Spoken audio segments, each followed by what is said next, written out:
del Paro, capítulo Buenaventura, le enviamos un mensaje al presidente Duque. Presidente Duque, llegaste a Buenaventura, solamente paseaste por un lugar donde es un parque, no hay población.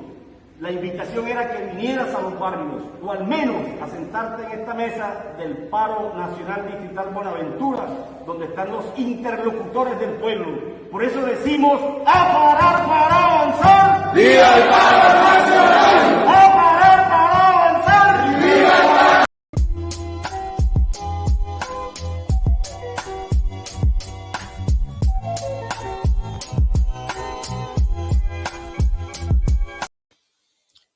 Hey everyone, this is Nick. We wanted to give some updates on the situation in Colombia from sources that we've heard, people that we've been talking to on the ground there, people that we've helped fund.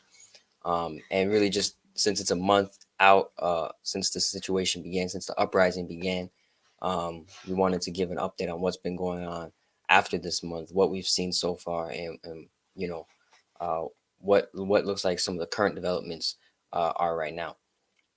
So first, you know, it's been a month since the beginning of the uprising, and so far we've seen about 66 people killed, you know, anywhere between 700 to 800 arrested, or 700 to 800, I'm sorry, who were disappeared. Over 500 have been arrested. Of those 700 to 800 who have been disappeared, there's still 300 missing. Some of the bodies have been found coming up in rivers. Duque has ordered mass mobilization, has ordered a maximum military deployment. He's threatening to declare a national emergency. And right now, we understand that things are getting more tense on the ground.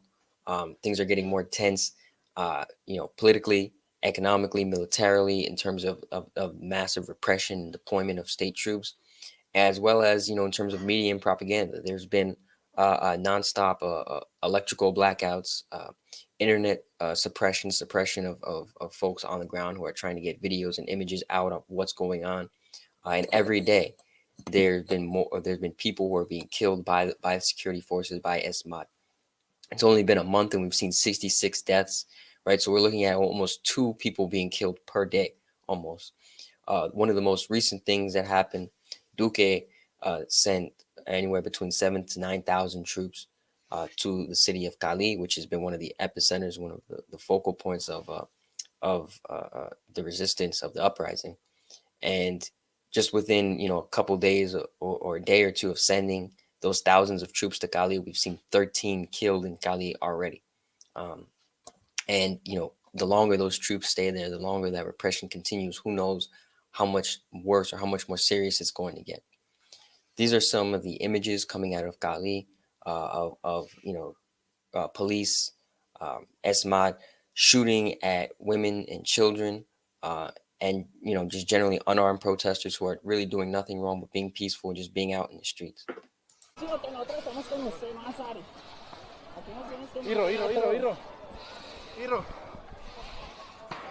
Oiga, un micrófono para allá.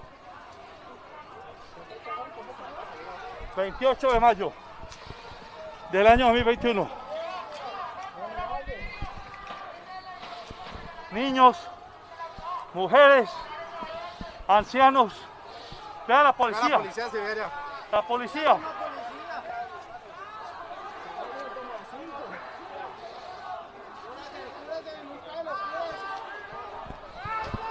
¿Qué hizo Israel? No sé. Se ve como la policía.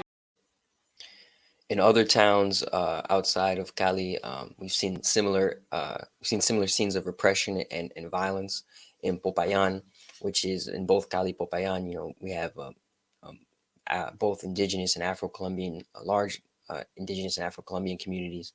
In the video before the intro, we saw the Buenaventura, which is mostly Afro-Colombian community, and they're calling out in criticism of Duque for not going to talk with the people, going to have dialogue with the people, instead going to areas where he knows the people aren't, right? The only time Duque will come talk to the people is when he brings ESMAD, when he brings the military, when he brings guns, bombs, and drones, right? And this is what we're seeing in Cali, as we saw there. This is what we're seeing in Popayan in this next video, with just massive repression, and the only people really there to care for the people, to care for the protesters, is the community, right? Is their community. Un compañero herido por la policía por el ESMAD. ¡Déjenlo pasar! Esto es lo que está ocurriendo en este territorio ahora por la policía.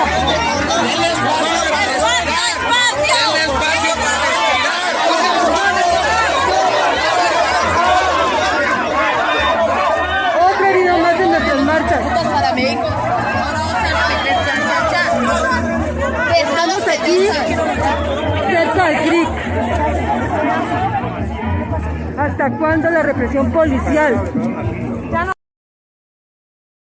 So you could see just the intense violence that was occurring, maiming of individual protesters, maiming of people who are peaceful, right, and who are unarmed, and who are just trying to stand up for themselves and their communities. This next video I'll show you is also a demonstration of just of how violent the police are, and what kind of munitions, projectiles, what kind of weapons they're being used. We've already seen, there have been circulating online pictures and videos showing how a lot of the weapons that the Colombian police and military are using are Israeli weapons or come from Israel. And there's this next video won't talk about that specific connection, but it will show that a lot of the projectiles and the munitions that these police are using are abnormal. They burn through people's clothing. There's some sort of acidic liquid or something in these projectiles, in these munitions, which is burning through people's clothing and then burning their bodies. Acá tenemos una chaqueta de material sintético que claramente está corroída por ácido. Esta es una sustancia líquida, ¿sí?, que están disparando y que le están tirando a las personas directamente al cuerpo. Se ve que es un ácido que corroe porque está recogiendo el plástico. Si fuera un fogonazo, el plástico lleva el fogonazo por el resto de la chaqueta y la prende toda, ¿sí? Esto es probablemente lo que traía el paciente que trajimos con el pecho totalmente quemado, porque están disparando directamente al cuerpo de las personas y están disparando cosas que no son para reprimir protesta, que no son para dispersar gente, sino para hacer daño. Aquí se ve claramente que esto no es un arma, esto no es una consecuencia de un arma normal, ¿sí?, o de un arma para dispersión, sino esto es un arma para hacer daño. Hoy estamos al máximo de capacidad sanitaria, no estamos pudiendo movilizar a los pacientes porque no hay ambulancias, no hay bomberos y no hay carros particulares que nos puedan ayudar. Vale, muchas gracias. So again, just an example of the type of munitions, the type of damage that the police are doing to the people, the type of violence and the weaponry that they're using. Is extreme. It's causing extreme physical damage, and not only physical damage, but then it's traumatizing and causing terror amongst the population. And I use that word terror very specifically because one of the things that's going on now, in order to, in terms of like the media, in terms of the propaganda campaign that the Colombian government is trying to wage against the protesters, is trying to label the protesters as terrorists, as violent, as the ones who are inciting the violence, who are endangering the cops and destroying the peace and stability. Recently, there was a motion to censor the Minister of Defense. Essentially, what that means is holding him accountable for the police violence, for the police brutality that's been going on in the country in these last month or so. And this motion to censor him failed. I'll share the article now, but essentially the pro-right-wing, pro-government parties consolidated their forces and defeated this motion to censor. We have groups like parties like the Democratic Center, Radical Change, and the Conservative Party all defended the Minister of Defense, whose name is Diego Molano. And Diego Molano has himself tried to make the case that he hasn't done anything wrong because the protesters are the ones who are violent. There are terrorists embedded amongst the protesters, and they're destroying the peace. They're destroying the stability of the nation, right? And so it's pretty amazing to see how many of the politicians in such a crucial moment, when the government is, is acting in a fascist and genocidal nature, how they are so quick to crack down and or how these government forces are so quick to rally around their own right, their own politicians, their own folks who are committing these acts of atrocities or committing these atrocities, right? They don't really care to enter or engage in any sort of dialogue or peace or stability, or they don't really care to try to work it out or talk or enter into talks with the people or the labor unions or anyone who's part of these protests. All they care about is putting down the protests in a violent and repressive manner so that they can consolidate their power, keep their power, and maintain the same policies that they already have in place. And this is a problem because as the repression gets worse, the protesters are going to get more and more.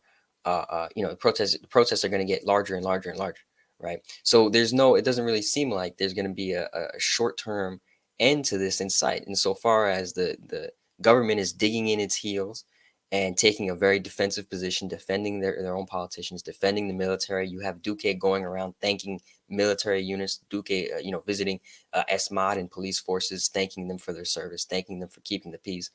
Um, you have them labeling all of these protesters as terrorists, right? So they're really digging in their heels into a defensive position, uh, refusing to allow in international human rights organizations, something that I'll get to in a second.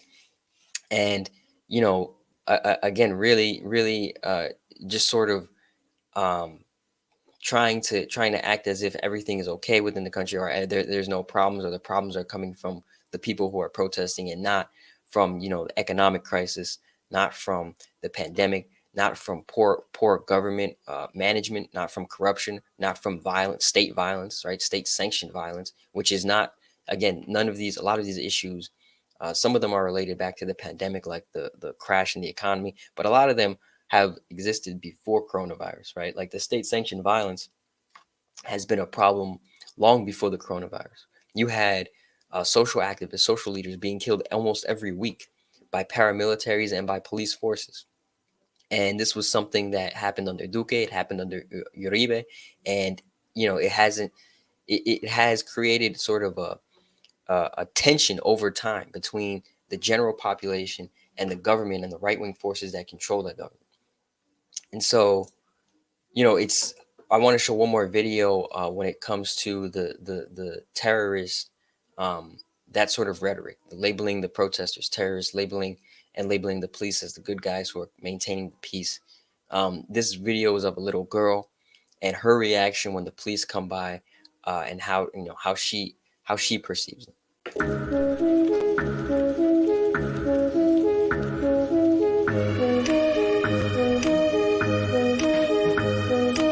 Tranquila, mami, tranquila, porque se asusta. Vaya, vaya, póngase los sueros. No te asustes, mi cielo. And I only show that just to talk about, when we talk about terrorists, when we talk about actually instilling fear and terror into the population, there's only one group in Colombia right now that's doing that, and that is the state, right? That is all the state security forces. It's the military forces. It's ESMAD, and it's the police, the national police. They're the ones who are instilling this terror into citizens, into children, right? And that's terrorism, right? That's what terrorism is.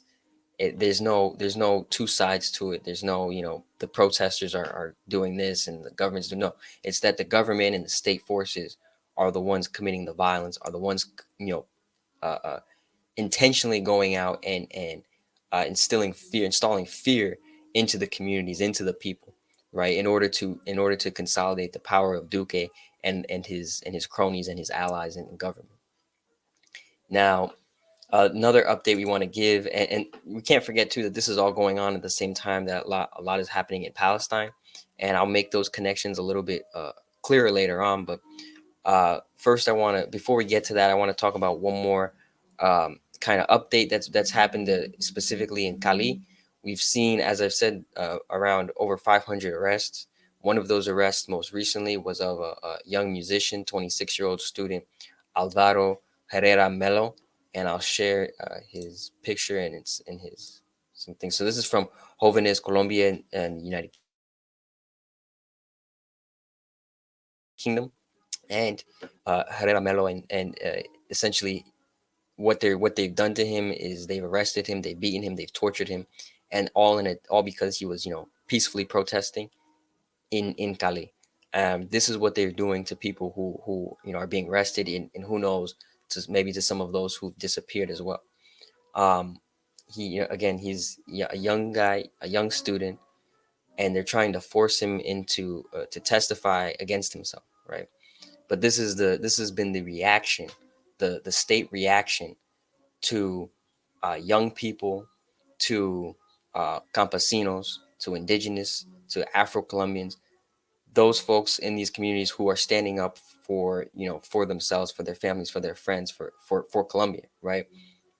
This is how they've been treated, and it really speaks to just how serious the situation is right now, because people are being indiscriminately arrested, killed, murdered, or killed, beaten, tortured, uh, without any impunity, on the side of the government. No one is being held accountable. In fact, when there's a push to hold them accountable, they quickly knock it down. They vote against it. And going back to, as I mentioned earlier, the international human rights organizations, when you have the Inter-American Commission on Human Rights, which is a part of the Organization of American States, when they asked to come into Colombia to assess the police brutality and the police violence, Duque and the Colombian government refused to let them in, right? And they're still waiting to get in. So clearly there's something being hidden or covered up in this instance, because they don't want the IA, which is the IACHR, they don't want them to come in and look at or see for themselves firsthand the violence that is being committed by the state. And so that's another one of the ways we understand that Duque and the Colombian state, the police, as I said, the security forces are complicit, or are really not even complicit, but are accountable for almost all of the violence, really, that's been occurring right now, right? And so that's probably one of the last updates we wanted to add, wanted to include. We're going to get to a little bit later on some of the things that we've done and we've been able to fund, and show you a video of that. But before I get to that, I want to talk about two more things. First, I want to talk about the connection that this has to Israel. And recently, there was two things that went around on social media. First was most recently the video of U.S. and Israeli flags being burned in Colombia, which made a lot of people happy to see. And then there was as I mentioned earlier, demonstration, the videos that demonstrated, and the photos that demonstrated that a lot of the weapons the Colombian national security forces were using were in fact Israeli weapons. So this actually predates anything that's going on now. The Israelis have not started funding Colombia, and they didn't start funding them in 2020, or they didn't start funding them in 2021. Israel and Colombia have had a close relationship dating all the way back to the 70s. And when Colombia really started engaging in massive repression towards the 80s, that's when I want to say their trade relations really grew and expanded and became significantly stronger. You had military weapons, vehicles, drones, rifles, all being supplied to the Colombian military by Israel. You had Colombian officers and troops being trained by Israelis. There's a deep connection and a deep tie between Colombia and Israel. And it makes sense, in the sense that a lot of people have referred to Colombia as the Israel of Latin America. And on one hand, that's true in that it acts as a narco state, right? A narco dictatorship, which it hosts, about seven U.S. military bases, and has been a prime spot, or a prime site for U.S. military training and interventions in Latin America, and whether it be in Central or South America or the Caribbean, just as Israel has acted in the same sense in the Middle East and in the Arab world. And so to give you a little bit more details on what that connection looks like between Colombia and Israel, I'll show you these two articles, and I'll probably put one of the links in the comments in the video, or in like that summary area. And essentially, the link will be to this article by a group called BDS in Latin America. The article is Israeli militarism in Latin America. But before we get to that, I'll show you this quote right here. So this is from an article written on Anti-Conquista about 2 years ago on Al-Quds Day. And one of the things that came out of the report, which was done again by the BDS in Latin America, was that Israeli companies like Rafael, which is a weapons company, are also complicit in the repression in Colombia, right? So Rafael has signed in the 2000s, it signed a deal with the right-wing government of Colombia to ship $65 million worth of military vehicles to the government. Even more so, not just vehicles, but Colombia uses a lot of drones, which are made by Israel and then shipped to Colombia. And these drones have been known to essentially surveil and watch over and keep track of protests, mostly campesino protests. Who, folks out there have seen these drones in use, and they're also, they say that they're being used against the drug traffickers and the drug cartels, but in reality, a lot of times what that means is it's not really being used against the drug cartels or the narco traffickers, because if the state is a narco state, so the politicians and the government are very intimately intertwined with the drug cartels. So really what's being used is these aren't being used to stop terrorist forces, but they're being stopped to use who they label as terrorists. In this instance, they're labeling the protesters as terrorists. They're labeling the campesinos as terrorists. They label anyone who disagrees with them or anyone who's not on the side of pro-government forces.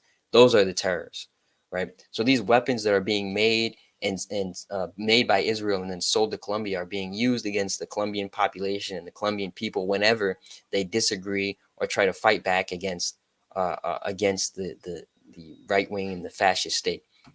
One thing also to mention about this connection between Colombia and Israel, one of the things mentioned in the article that I talked about before, Israeli militarism in Latin America, they talk about how in 2010, the Colombian imports of Israeli war material represented 49.6% of the total imports of total Colombian imports. So in other words, half of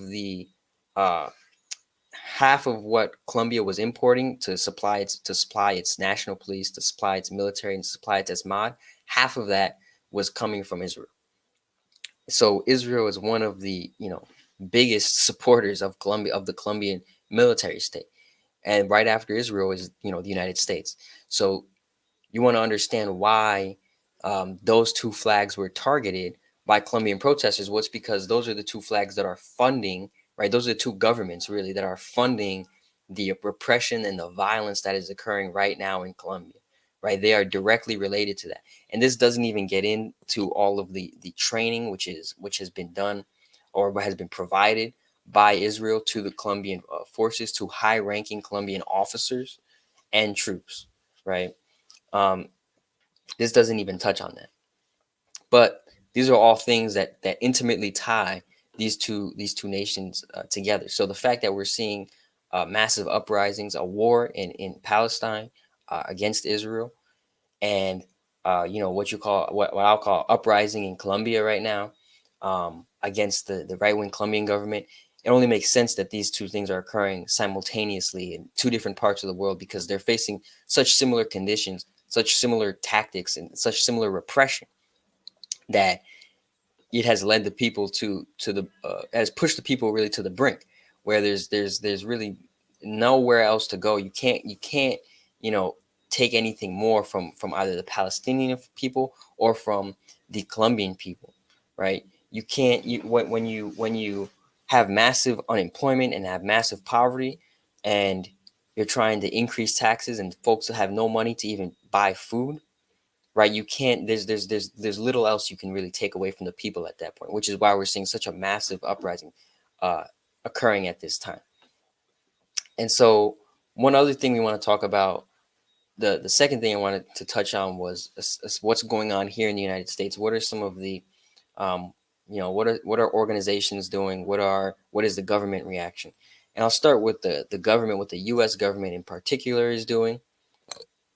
The U.S. So there's two things. There's this. Let me share my screen again. So there's the Department of State Authorization Act of 2021, in which essentially what it allots certain amounts of money to different different programs within the agency.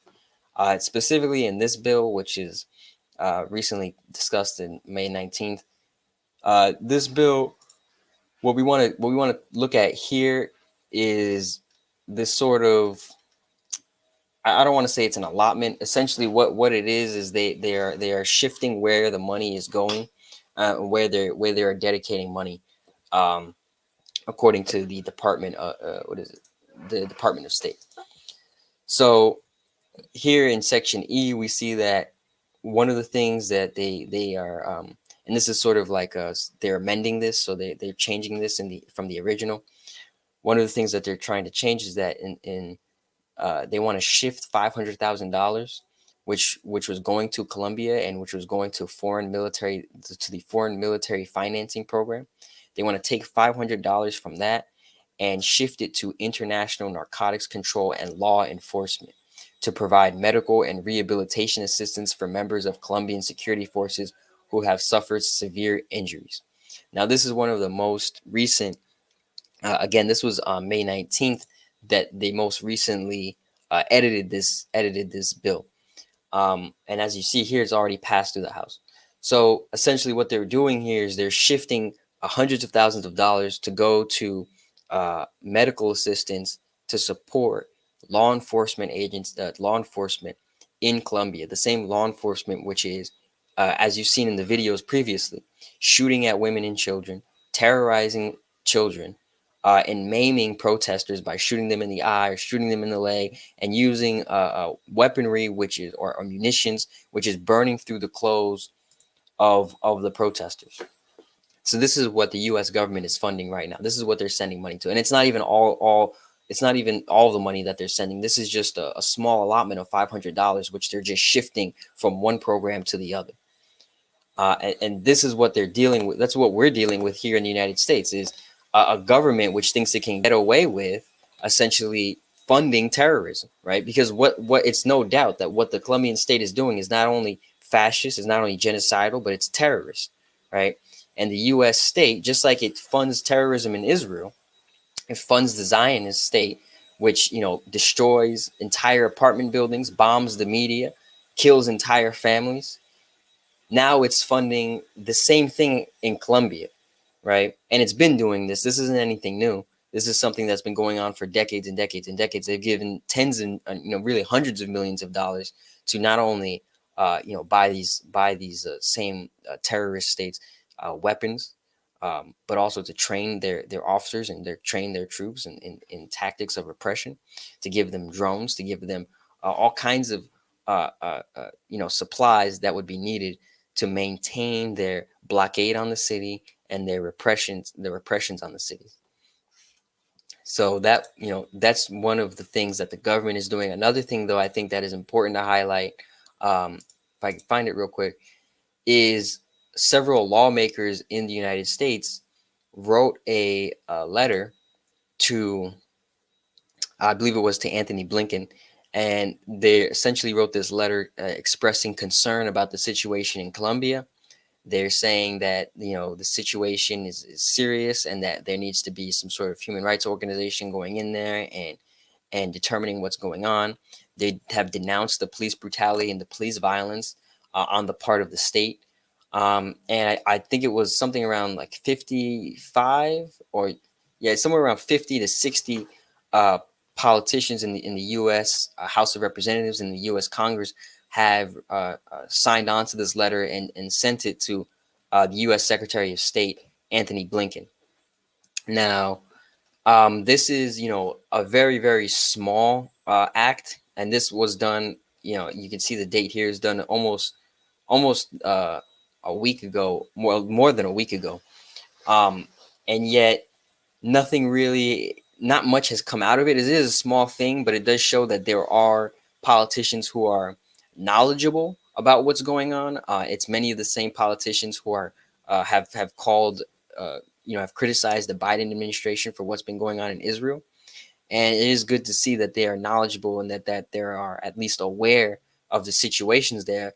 But what really needs to happen is there needs to be a push, a greater push, in order to take action, right? There needs to be the rhetoric. The rhetoric is nice, but it doesn't do anything for the people on the ground there. It doesn't do anything for the people here in the diaspora. It doesn't protect them. It doesn't save them. It doesn't, for the most part, a lot of this too has really has been overlooked and hasn't been talked about at all. It hasn't been talked about in the U.S. mainstream media, and I doubt it's been talked about in international mainstream media. So, you know, there needs to be something more than just a letter, than a letter that is not really even harsh. It's not like a harshly worded letter or anything like that. It's just a letter that's asking people, asking the State Department to denounce the violence and to call for like a conversation and for a de-escalation and some sort of peace process to begin, which again is not happening at all. The Biden administration has reacted to the situation in Colombia very similarly to how it reacted to what was going on in Palestine, which is it's, you know, offered some vague words which really mean nothing, right? They haven't taken sides. They don't, by not taking any sides, what they're really doing is taking the side of the oppressor, taking the side of the fascist states, whether that be Israel or Colombia. So, you know, there needs to be a push. There needs to be a bill put forward in Congress, just like there needs to be a bill put forward in terms of the Palestinian situation, which would sanction and stop the funding of the U.S. state and stop U.S. money going to Israel, going to Colombia. Or that there needs to be something just like that for Colombia, right? There needs to be some sort of sanctions put on individuals within the state, or there needs to be some sort of, because the other issue is the sanctions, oftentimes when they do get placed on the state, they inadvertently affect the population. And it's important to note that there is a difference between the situation and the I want to say the internal politics of Colombia and Israel, in that Israel is a settler colonial state, is that there is almost two different nations that are going to war with each other, right? But at the same time, you know, while one nation gets recognition and the other doesn't, the other is fighting for its survival, fighting for its sovereignty, fighting for its independence, right, against the settler colonial Israeli state. It's different in Colombia, where it's more so the fascist government, right, the right wing dictatorship, narco state, cracking down on its own people, right. In Israel, you don't really see the Israeli government cracking down so much on Israelis who they consider their citizens, who, because they don't consider the Arabs or they don't consider the Palestinians their citizens, no matter how much, you know, how many nice words they try to give to that, talking about how they're a democracy. They don't really see the Palestinians as citizens of Israel, and they don't want to, right? That's one of the reasons why they're pushing them out. So it's the situation is slightly different, but what needs to happen really is there needs to be a push to get the U.S. to defund, you know, defund their programs in these countries, defund the training, defund the military training specifically, defund weapons manufacturers sending advanced weaponry, which is being used against people who aren't even using weapons or to fight back against the police. People who are using makeshift shields to stop water cannons, or who are using laser pointers to try to stop drones. I mean, it's the difference in technology, in weaponry, and in resources and in supplies is significant, is drastic, right? So there's no reason for the U.S. to be funding that. And yet, you know, there's no bill in Congress to try to stop that. There's nothing really significant or really material right now in the U.S. that is trying to stop that. The only thing really material that's trying to stop that is the coalition of people on the ground who are getting out getting out there, getting to protest and getting their voices heard and trying to essentially fight, raise awareness on what's been going on and the issues that are occurring right now. The other thing I wanted to show was, different organizations have circulated. I just mentioned the, protest and solidarity rallies and all sorts of things like that. But different organizations have also been trying to get, more well-known, more influential voices to speak out, specifically academics, because the situation in Colombia has been almost dead. There's been almost dead silence, right? There's very little talk about. It was talked about maybe 2 weeks ago in mainstream media in places like CNN and BBC, who covered it for an instant. And what they did at the time was they said, well, some of the protesters are acting violent, and some of the police may have been a bit of excessive. When reality, we know that's not the case. The case is that the police are the ones who are committing the violence, not the protesters, right? And so, in response to this, some organizations have made petitions, have made calls for academics, for intellectuals, for those who have a little bit more influence in terms of their voices being heard and them having larger platforms, to actually come out and speak out against the violence in Colombia. Like, if they really cared to speak out. And here I'll share with you Witness for Peace, which is a solidarity collective solidarity organization based in the United States, which goes to places like Colombia and actually embeds itself in some of the communities to learn about the situation and to learn about the violence, especially to social activists, to indigenous leaders, and the Afro-Colombians. They put out a petition which is calling on academics to demand an end to the violence in Colombia, which it calls on not academics primarily, but those who are who claim to be whether they claim to be Latin American activists or claim to be studying Latin America, or whether they claim to be progressive forces or anti-imperialist or anti-war forces who are big in academia. Where have their voices been? Where has their support been? This is a call to get them to actually stand up for the people in Colombia, stand up for the people they claim to care about, right? And so this is some of the things that some of the organizations are doing. Now we'll probably put a link to this as well in the video description, and I would urge people to share this amongst their if you have any academic institutions, if you're in an academic institution, if you know professors, if you're a student, whatever it may be, share this within your circles and within your networks to get as many people's names on this as possible. And this is just a small thing to do, small step to actually get people not only aware, but make them demand a change, demand that the U.S. government stop supporting and stop funding the terrorist state and the violence that is being committed against the citizens and the people right now. It's a small thing, but it's a necessary step, because this is it's one step forward in a long, what seems like a long road to actually finding peace and stability within Colombia.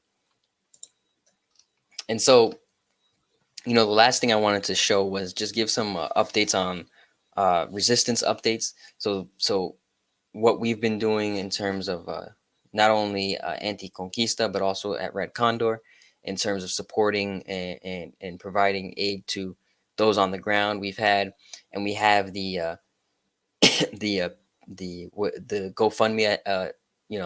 It's still up for Red Condor, and you can still send money there to support them both in the short term and the long term. And a lot of the money that we've already collected has gone back to Colombia.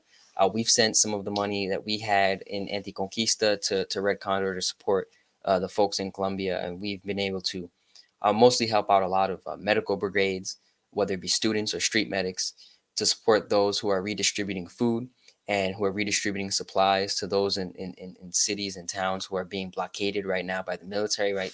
The Colombian military has blockaded its own towns, and by blockade, I mean they've encircled the towns and cut off the supplies and cut off, the major entrances and exits to these cities and towns, making it very difficult for people to get things like food, medical supplies, health products, or whatever it may be.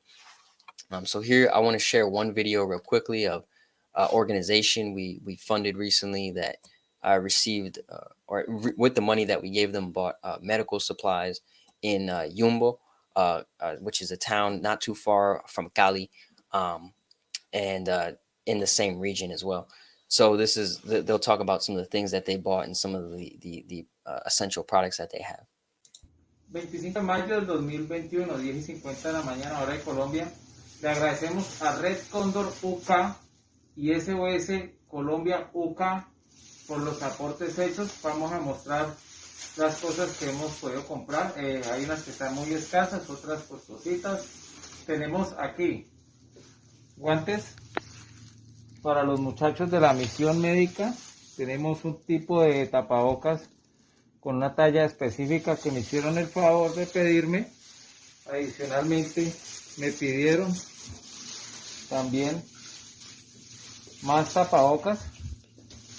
También los conseguimos.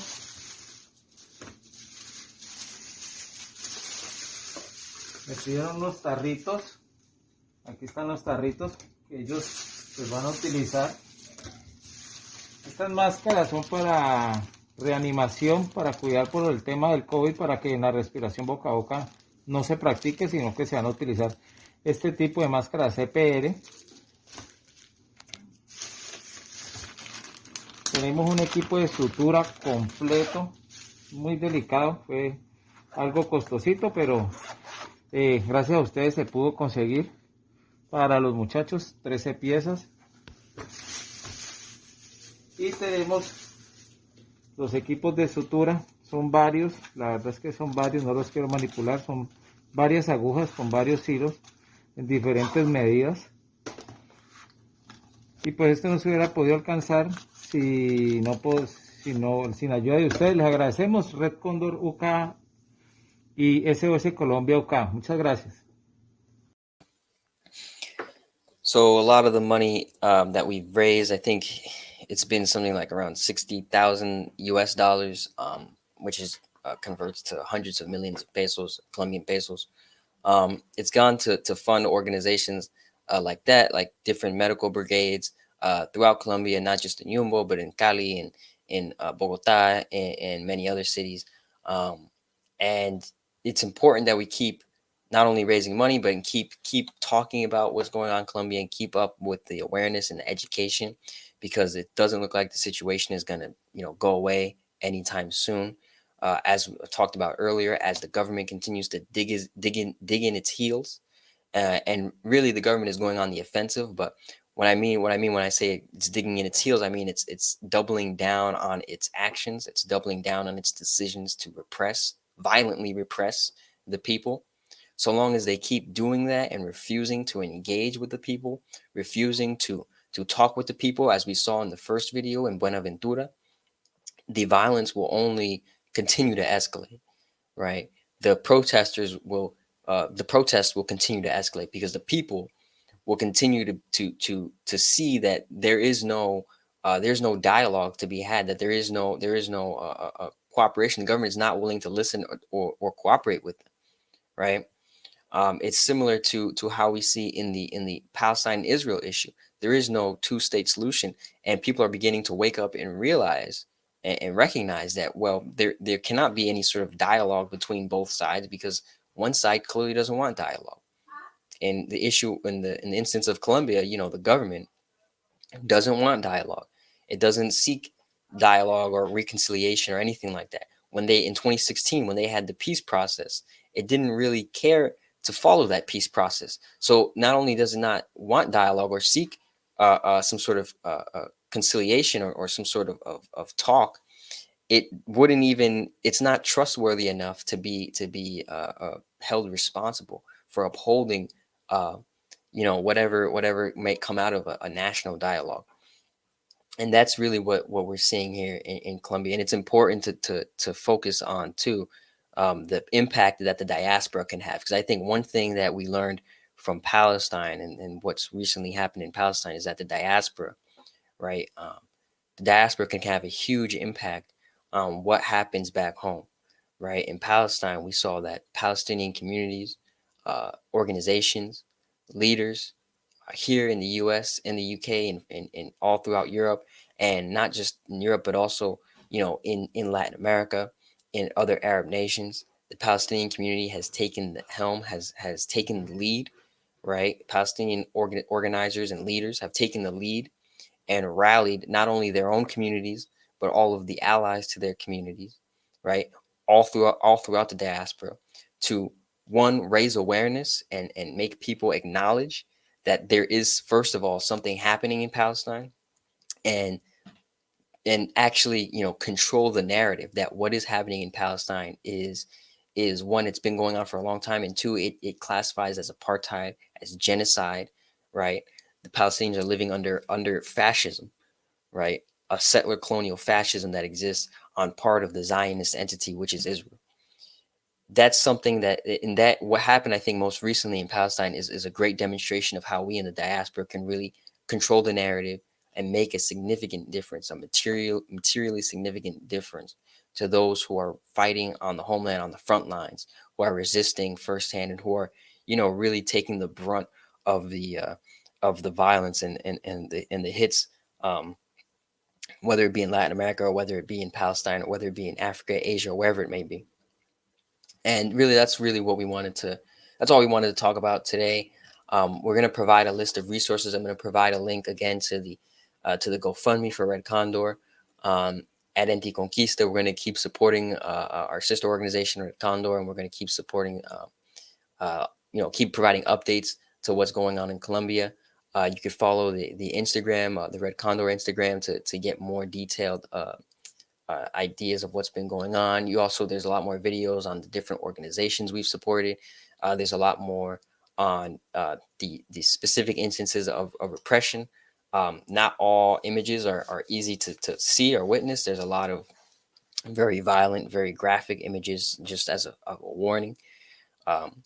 And so, it's important also to within our own circles and within our own networks to continue talking about the ongoing issues, to continue to stay updated individually, right? So on your own, just look at what's going on in Colombia. Look at what the mainstream media is saying in Colombia. Compare that to what is being said on social media, what is being said by Colombians, not just Colombian organizations like Red Condor, but that's just one diaspora organization of many, or one organization of many Colombian organizations, both in Colombia and outside of Colombia, that is talking about what's going on right now, or that is actually filming, documenting, sharing, circulating images, videos of what's going on right now. So really keep yourself informed, just like as everyone did with Palestine. This issue is not going away anytime soon. It's sort of died down in terms of support from or actually support from certain media, like mainstream media outlets, who really have talked about it a lot less. And it's funny because we saw the exact same thing happen in Haiti. In Haiti, the massive protests are still going on. The massive outrage and resistance that we saw only a month or two ago is still occurring today. There's still deep political divisions that have been the cause, or have been the symptom of the massive resistance that we saw, the massive protests in Haiti we saw earlier this year. There's still ripple effects coming out of that, but those effects, those symptoms, aren't being talked about as much. And we can't let the same thing happen to Colombia or in Palestine, because again, it's the same thing in Palestine. Shortly after the ceasefire, right, there was massive arrests, and there still are massive arrests occurring right now, as I'm speaking. So these issues don't just go away overnight. They don't just end whenever we look away from them. They keep going. They keep continuing. They keep going insofar as the people are still facing injustice, insofar as the people still have the strength, the courage, the willingness, the heart to get out there into the streets and fight. And the people are showing that they can outlast, and they can survive any sort of massive violence, any sort of massive attacks against them on the part of states who are supplied with all kinds of military weapons and advanced systems, which most individuals have never even heard about or seen in their lives, right? The people are the ones who are really fueling the fueling the I want to say the engine of change, fueling the desire for folks not only in Colombia to get out there and be on the streets and continue to resist, but also for to fueling the desire to get out in the streets in the diaspora, right? Fueling that desire and that passion amongst their own people out in Colombia and outside of Colombia, right? It's the reason why we are so have been so on top of what's been going on there and have been following it so closely, because this is it is you know it is powerful and inspiring to see your people stand up for themselves, even in the midst of massive violence, even in the midst of whatever may be going on. And it's important to stand with them when they're standing up for themselves, right? It's important to stand alongside your brothers and sisters, no matter where they be in the world, when they're fighting against injustice. And so that's what we're trying to do now. That's what we're trying to emphasize. So I'll put all the links to the different sites and the different petitions, the links to the connection between Israel and Colombia, and to some of the GoFundMe's that we have going on right now. And we'll continue to update you on what's going on. We'll continue to share money and share resources. If you want like more day-to-day updates, I would suggest just following either Red Condor or Anticonquista on Instagram, as that's probably the simplest way for us to do the more daily updates. And again, keep talking about it with your friends, keep talking about it with your family. Make sure that the discourse never dies down, the education never dies down, and keep supporting the folks back in Colombia and the folks all over the world who are fighting against injustice, who are fighting against tyranny, fascism, and right-wing neoliberal capitalist violence. Thank you.